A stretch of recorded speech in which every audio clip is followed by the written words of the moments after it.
류마티스 관절염 환자 가운데 통증이 사라지면 다 나았다고 생각을 하는 경우가 아주 많은데요. 그런데 아프지 않다고 치료를 중단하면 병이 깊어질 위험이 높다고 합니다. 심지어 뼈와 관절이 망가져 회복이 어려워질 수도 있습니다. 김잔디 기자의 보도입니다.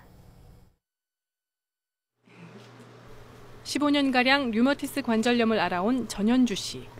병뚜껑을 열기도, 옷의 단추를 채우기도 쉽지 않습니다. 손가락 관절에 변형이 생겼기 때문입니다. 치료 도중 통증이 없고 괜찮다 싶어 약을 먹지 않았다가 병이 깊어졌습니다.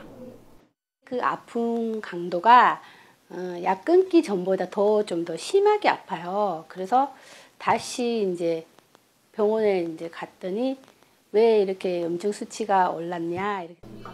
류마티스 환자 가운데 전 씨와 같은 경우가 의외로 많습니다. 대한류마티스학회가 조사해보니 10명 가운데 9명은 통증만 없으면 류마티스가 치료됐다고 생각하는 것으로 나타났습니다. 류마티스는 면역세포가 자기 관절을 적으로 오인해 공격하는 자가 면역 질환입니다. 따라서 붓기나 통증 같은 증상이 사라졌다 해도 완전히 치료된 것이 아닙니다. 10년 이상 오랜 기간 치료를 받아야만 합니다.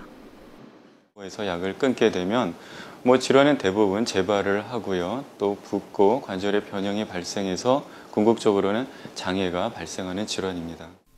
류마티스 관절염은 중년 여성에 많지만 퇴행성 관절염과 달리 나이에 관계없이 걸릴 수 있습니다. 처음엔 피로감이나 근육통 등 애매한 증상뿐이어서 조기 진단이 쉽지 않습니다. 손가락을 굽히는 게 불편하고 주먹을 꽉 쥘 수 없는 경우엔 류마티스일 수 있습니다. 아침에 일어나 손마디가 뻣뻣한 증상이 한 달 이상 지속되고 손이나 발 등 작은 관절이 붓고 아프다면 류마티스 관절염을 의심해 볼 수 있습니다. YTN 김잔디입니다.